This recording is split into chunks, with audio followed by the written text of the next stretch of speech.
Kamusta kayong lahat dyan? Mga subscriber ko at mga viewers, kumusta? At of course sa Team Gapangan. Ngayon guys, meron akong bagong menu na nakalagay sa aking list ay isang chicken apritada. Paano ba kayo magluluto ng chicken apritada guys? Ako po ay unahin ko muna i-fried ko muna konti yung carrots, tapos patatas. Ngayon, yun ang ginagawa ko ngayon. Tapos aside natin yun siya guys. Pag medyo brown na siya konti. Hindi naman totally brown. Basta yung medyo luto lang siya. Tapos, saka natin lutuin, ihalo yung ibang lulutuin yung chicken. Pero ito yung ginawa ko, fried ko muna siya konti. Tapos yun, hanggat maging, yun na nga, mag-golden brown siya. Then, that time, saka natin ilagay yung green peas. Kasi ganun ang ginagawa ko.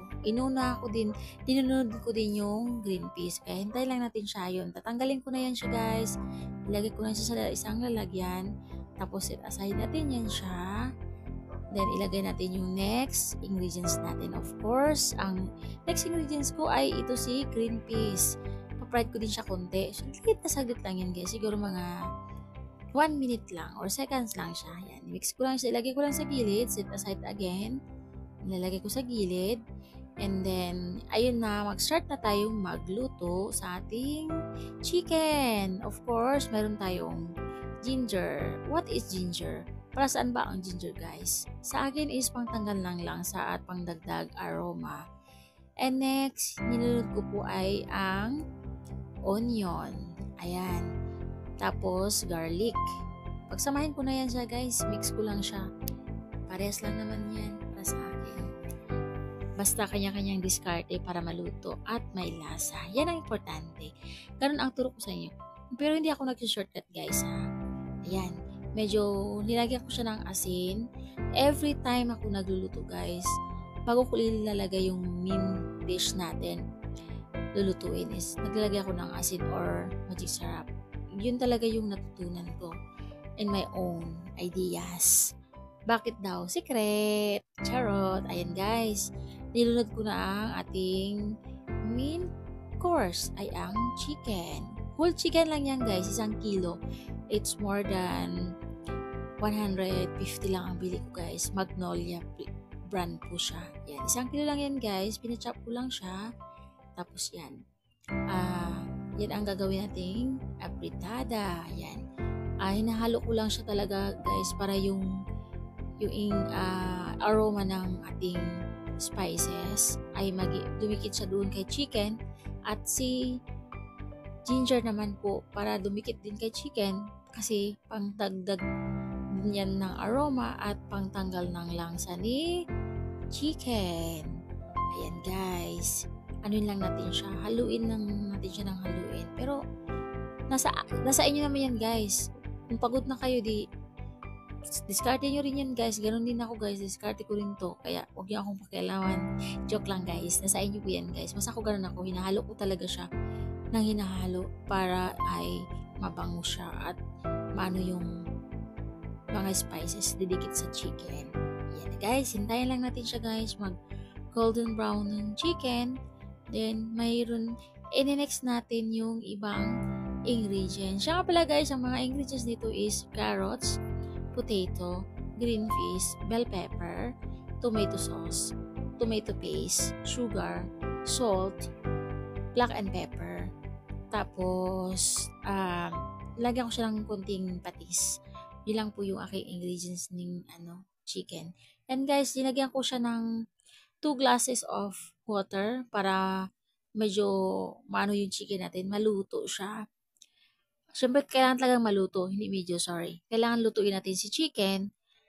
Pag kumulo yan siya guys, ilunod ko na din yung carrots natin. Ayan guys, dinagdagan ko siya kasi parang alanganin po yung tubig natin.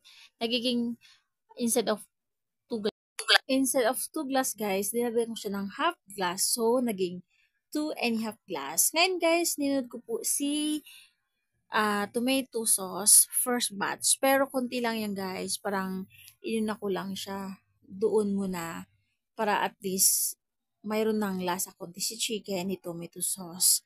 And the rest, later, syempre, pakuluin muna natin siya konti.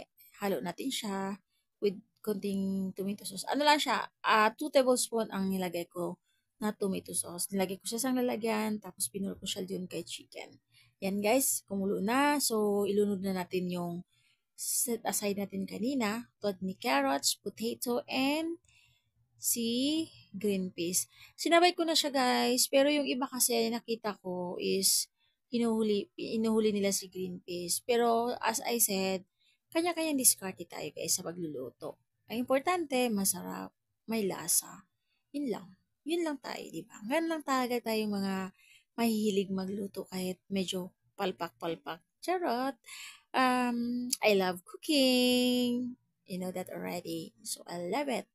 I'm sure you like the taste. And guys, di ba kanina naglagay ako kunting tomato sauce, 2 tablespoon. Ngayon nilagay ko na siya ng 1 pack of tomato sauce. I think it's 300 grams. Yan. Yun ang ginamit ko. Tinanggal ko lang siya sa lalagyan. Nilagay ko siya para sabihin baka sponsor. Pero, Del Monte po ang nilagay ko na tomato sauce niyan. Siya nga pala guys, mayroon pala akong dinagdag dyan ketchup konti. Tapos, yan, ano siya. Mamaya-maya po ilalagay ko din si tomato paste pag kumulo na siya. Yan lang po talaga yung main ingredients ko guys kay chicken. Pakuluin ko lang siya hanggat maging sticky.